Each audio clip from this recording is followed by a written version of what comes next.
Hello guys, welcome back. In this video, let's see about S3. What does S3 stands for, sir? S3 stands for Simple Storage Service. S3 stands for Simple Storage Service. Why it is used for? It is used for the primary purpose is to store your data. If we want to store our storage for somewhere for backup, then can I use this S3 for backup? Yes, we can able to use this S3 for backup as well. Now, can I able to analyze the data which is present in S3 by using any service? Yes, you can able to integrate with another services, and even you can able to analyze the data which is present in S3 after integration. So this S3 service is used even to storage backup analysis, and it is also used for archiving purpose as well. In order to analyze the data which is stored in S3, this S3 service also provides us integration facility. We can even integrate this S3 service with many other AWS services. Like Athena, you can integrate and analyze your data. And in order to provide security, you can use KMS for your data. And in order to monitor your S3, you can even use a monitoring service, that is Cloud Trail. And if you want to provide this storage to on premises, you can even connect this storage service directly to on premises by integrating this S3 with storage gateway. So like this, even this S3 service provides us many integration facilities as well as many use cases. Actually, S3 is a managed service. S3 is a managed service. Where what do you mean by about word managed? Which means you don't need to manage anything for providing this S3. You just need to use it. That's it. It's a managed service. We don't need to provide any servers or about our backend infrastructure. We don't need to create anything. That means you don't need to create any servers. Can I say it is a serverless? Yeah, it is a serverless service. It is a serverless service, and it is managed service. AWS will manage everything for you about this service. So what AWS will manage for us? AWS will manage high availability. If you see about what are the major managed services that AWS provides is, AWS need to take care of the availability of your S3 service. That means what are the data that you store in S3 that will be available for you in high available manner. AWS will take care of that high availability, providing you high availability. And it also take care of durability. What is this durability? Durability means withstanding during disasters. Whenever a disaster happened at any location, it does not affect your storage. Let's say you stored your storage in Mumbai region. So there some disaster happened. So AWS need to take care of it. That need to provide you whatever the storage that you stored, right? Yeah, that is durability. During any disasters happened also, AWS will provide you your storage. This S3 provides unlimited amount of storage for you. It's a storage service, right? Yeah, it provides you unlimited amount of storage for you, where you can able to save unlimited amount of your data. So how do you save your data? Your data will be saved in the form of objects. In S3, you store your data in the form of objects. Now, is there any limitations, sir, to store this data? there is a limitation while storing your data. What is the limitation? The limitation is so important. This is asked many times in certification. That is size of object. Size of object. Size of object. Your size of object must be greater than or equals to 0 bytes. Greater than or equals to 0 bytes. Your size of object must be greater than or equals to 0 bytes and less than or equals to 5 terabytes. 5 terabytes.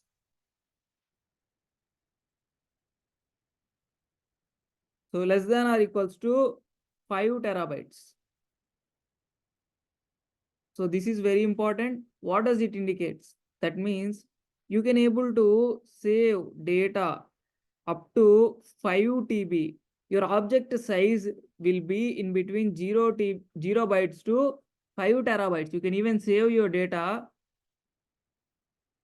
in this up to 5 terabytes of storage. You can able to store any file.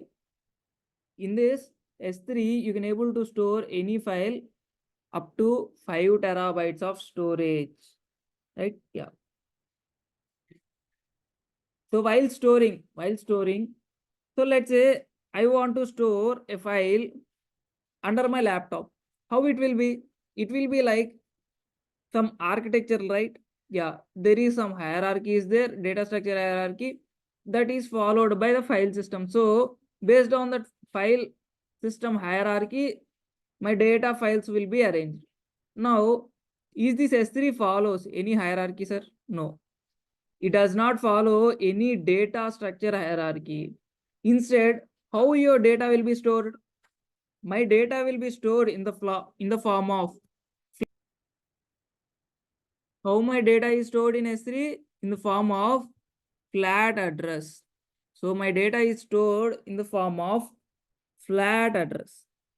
So S3, how can I refer any object, sir? How can I refer any object? You can able to refer S3 data using unique URL. So a unique URL will be provided to you, where by using that unique URL, you can able to access your data even by internet as well. How, in order to provide you a unique URL, so it must be unique, right? Your accessing a URL must be unique, right? So then only your object will be triggered. Then only you can able to access your object. So there are multiple URLs. How can I able to provide a unique URL? By using the bucket name, you provide the unique URL. So while there is a thing which is present, what is that bucket? Where it acts like a container. It acts like a container in your S3, where this bucket contains what? Objects. This bucket can able to store objects. We can able to store objects inside buckets. We can able to store objects inside buckets. So while selecting this bucket, inside buckets only you can able to store your objects. Otherwise, there is no possibility directly to store your objects in S3. You first need to create your bucket in any one of the region. In any one of the region,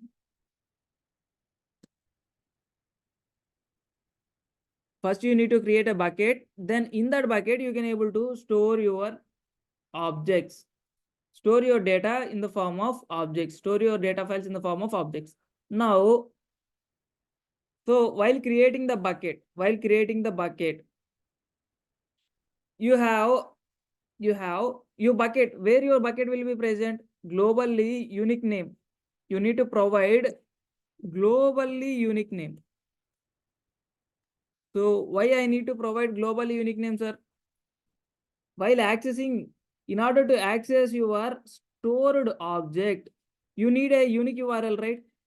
So in order to access your object with unique URL, you need to provide a unique bucket name. So if you provide a unique bucket name, then let's say I provided my bucket name is SSS.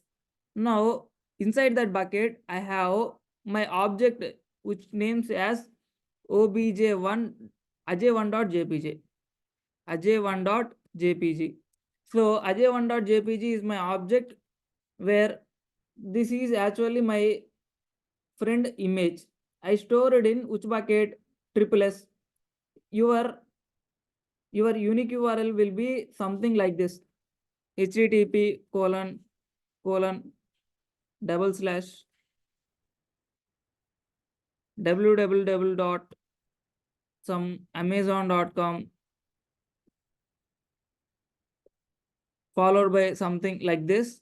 And in this bucket, you're gonna access this, right? So your unique URL will be like this.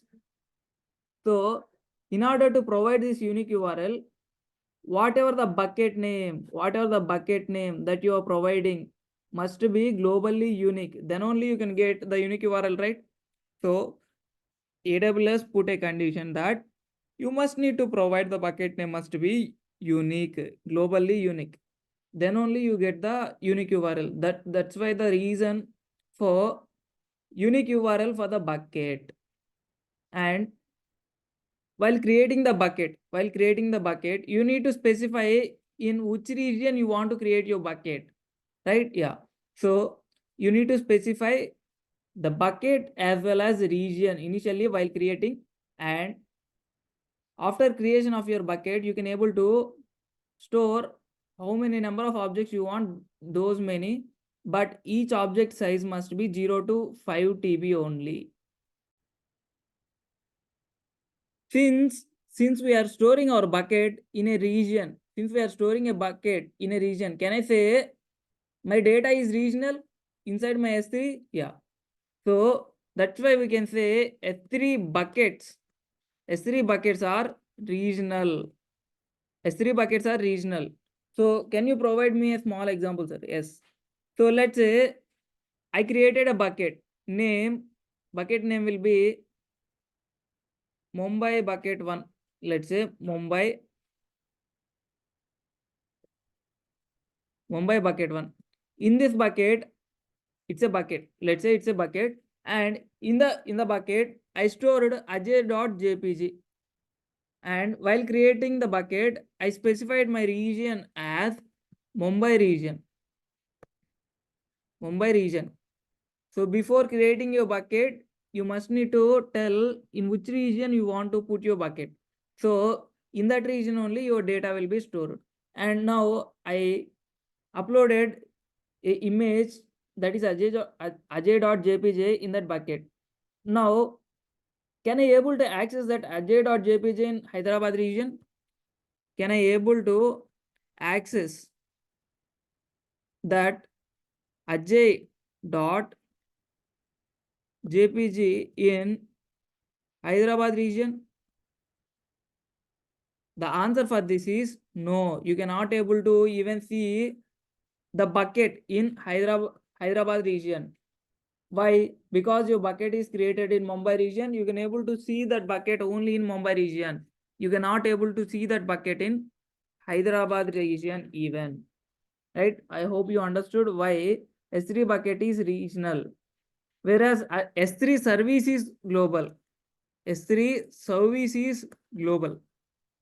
Since we can able to access S3 service globally from any region, but we can able to create our bucket only in single region. In that region only we can able to store our objects. So now you can tell me, is my object stored globally or regionally? My object stored regionally only. My object will be stored regionally only. My object will be not stored in global. You told this S3 provides me high availability, right? Yeah, this S3 provides me high availability. Let's say I uploaded this ajay.jpg in Mumbai region. Now you can tell me how this provides me high availability. How this provides me high availability? This provides me high availability by using availability zones. So in a region, how many availability zones you have? You have greater than or equals to 2 availability zones you have. So in the other availability zones also, your data, bucket data will be stored. Your bucket data will be stored, and so whenever your data lost at one region, then it automatically synchronously get the data from other regions. So in this way, it will provide you high availability. Even though due to disasters or some natural issues, one region data will gone, you can able to get the data from other availability zones in that region, and your data will be still available. In this way, AWS will provide you, S3 service will provide you high availability. In this way, AWS S3 service provide you high availability. That is, so this is the same reason. Since S3 stores your data in multiple availability zones, so this is the same reason where AWS will provide you a durability, a high durability of 11 nines durability. How much durability? 11 nines. So what does it indicate, sir? That means 99.99999% durability. It will provide you this much of durability. How? Durability means what? Withstanding during any disasters. So how do it will withstand during disasters? Since your data is stored in multiple availability zones, even your data will be lost at one region, one availability zone, your data is still available in other availability zone. So it will sync from there. In that way, it will provide you high durability. Inside AWS S3 service, you can able to create buckets. So you can able to create buckets. While creating your bucket, do you need to specify the region? Yes.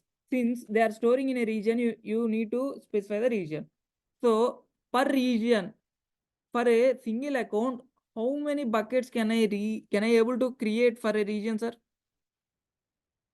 So there is no limit for it. So for a account, you can able to create up to 100 buckets. So by default, in certification, they may ask you for a account, for a AWS account, how many buckets you can able to create. You can able to create by default. By default, how many buckets you can able to create for an account? Like this, they may ask you in interview or else in certification. Then what is your answer is, you must need to provide for a account. By default, you can able to create 100 buckets. How many buckets? 100 buckets. Now, inside the buckets, how many objects I can able to upload, sir? You can able to upload unlimited amount of objects. So is there any limit for objects? Yes. What is the limit? The only limit is your object must be 0 bytes to 5 TB. Your object must be 0 bytes to 5 TB. So while creating, do I need to specify a unique bucket name? Yes. In order to provide a unique URL for your objects to access from internet, you need to create your bucket name must be unique. Then only it will provide you a unique URL. Okay. So since for an account, you can able to create 100 buckets. So if you need more buckets, can I able to improve the limit? Yes, you can able to improve the number of buckets creation limit by requesting to AWS. Based on your need, you can able to request AWS, so that it allows you to create many number of buckets based on your need. In my bucket, I have a lot of objects, right? Yeah. So how to identify a particular object? You can able to identify a particular object by using unique object key. What? Unique object key. And you can even able to identify a bucket by using metadata. What is that? Metadata. By using the metadata also, you can able to identify a unique object inside your bucket. Let's say I have multiple objects. In order to categorize those objects, I would like to create files. So in order to categorize those objects, I am willing to create files. Can I able to create files? So by using in S3, can I able to create files? Yes, you can able to create files as files in S3, and you can able to upload your objects inside the files as well. So in order to manage your lot of objects, your lot of data, you can even manage by using folders. By using the folders, you can able to manage them. You are allowed to create multiple folders to manage your multiple files which are present in the form of objects. S3 allows you to create these folders. This is all about introduction to S3 service, where in this we have learned about what is the full form of S3 and what are the use cases we really use this S3 service, and what are the tools that we can able to integrate with this S3 service, or we can say what are the service that we can able to integrate this S3 service in AWS, and how can we able to store our data in the form of objects, where the objects will be present inside your bucket. These objects will be present. Is there any limit to objects? Yes, your object must be from 0 bytes to 5 terabytes. And how can you able to identify your object? By using unique object key as well as unique object ID as well as metadata. By using unique key and metadata. Here, key indicates the name of the object, that is nothing but your file name. So here you are storing your files in the form of what? Objects. Whatever the file may be, it may be video file or audio file, whatever the file may be, you can store that file in the form of objects. This S3 assumes every file as object, and that object name as object key, and metadata as metadata only. About the description of that object you will provide, right? That description we call it as metadata. So by using those, we can able to identify the object. So I have multiple objects. How can I able to manage those multiple objects? Can I create folders? Yes, this S3 allows you to create folders to manage multiple objects. So by default for an account, how many buckets can I able to create? 100. If I want, can I increase the limit? Yes, you can able to increase by requesting to AWS. So based on your need. So if I want to access this bucket publicly, can I able to provide a unique URL? Yes, you can able to provide a unique URL. Let's say I have stored my bucket in Mumbai region. If I go to console and watch the buckets which are present in Hyderabad region, can I able to see the bucket which is created in Mumbai region? No, you cannot able to see that bucket in Hyderabad region, because they are not regional, because they are not regionally, they are not global. Buckets are not global. Buckets are present in regional only. So you can say your objects present in that particular region only. Yes. So where the bucket will be in that region only, your objects will be present. So how do we provide the high availability or durability? We can able to provide high availability or durability by using your data is stored at multiple availability zones. That is, same object is stored at multiple availability zones. By using this, S3 service will provide you high availability. So due to this only, if disaster happens in any one of the availability zone, the data is again replicated back to the disaster happened availability zone, and your data remains available in that availability zone as well. So that's why it provides you 11 nines durability. You can see that, right? So this much percentage of durability it was provided. So who can manage these things? AWS will manage for you. You don't need to manage anything. So since you are not managing any servers or you are not managing anything, can we call it as serverless service? Yes, you can call it as serverless service. So this is all about S3. So in order to provide you a unique URL, can I provide my bucket name must be unique? Yes, your bucket name must be unique. And while creating your bucket, you need to specify in which region you want to create your bucket. In that region only, your data will be stored at last. So I hope you understood all the points in this video. So if you feel this video is contentful, then please like, share, subscribe, and hit the bell icon to get the latest updates. See you back in the next video. Until then, bye bye, guys.